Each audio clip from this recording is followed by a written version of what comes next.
Okay, all right, what the hell? Address the Jewish question. That's a hell of a thing to ask. So that's Jack Lintern, you know? I mean, really, that's a hell of a thing to ask. But I will say something about it, you know? And I've thought about this a lot. So there is evidence that Ashkenazi Jews, so those are Jews of European heritage, have IQs that are about 15 points higher than the population average. So that's a lot, 15 points. It's about the average difference between the typical high school student and the typical state college student. It's a lot. And one of the things that means is, so imagine there's two distributions and that they overlap, and that the Jewish one is the mean is as 115, so the whole distribution is shifted to the right.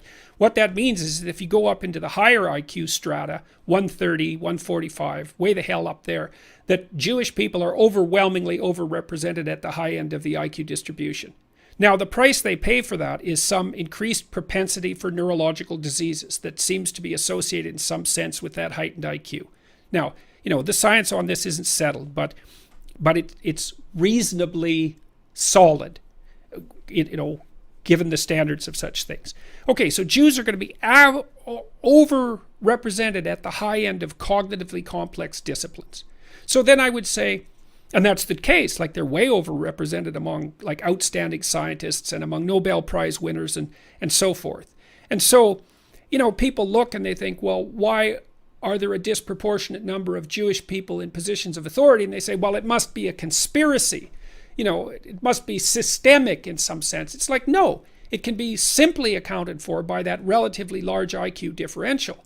Now, the next criticism would be, well, don't the Jews tend to lean left? Well, first you might say, well, you know, given what happened in Nazi Germany, to the degree that that was right wing, as we discussed earlier, that's the nationalism and ethnocentrism, it's hardly surprising that they might, you know, in this historical period of time, tend to move towards the left. But more importantly than that, IQ is associated with trait openness. And trait openness is a strong predictor of political liberalism. So, and it's the strongest predictor of political liberalism. So, you know, it's very difficult. So that's what I have to say about that. It's like, and the other thing I would say is, you know, the fact that there's a population, a subpopulation of people who are much smarter than average. Not on average, right? On average, you got to get that straight.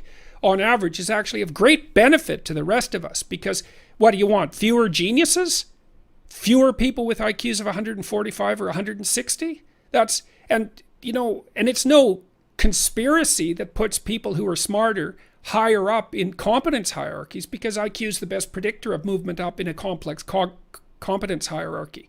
So there, I've addressed the Jewish question. It's like it's a confusion between ethnicity and IQ as far as I'm concerned. So I'll probably get like painted 6 different shades of black for that answer, but I've thought about it a long time. It's the best that I can manage.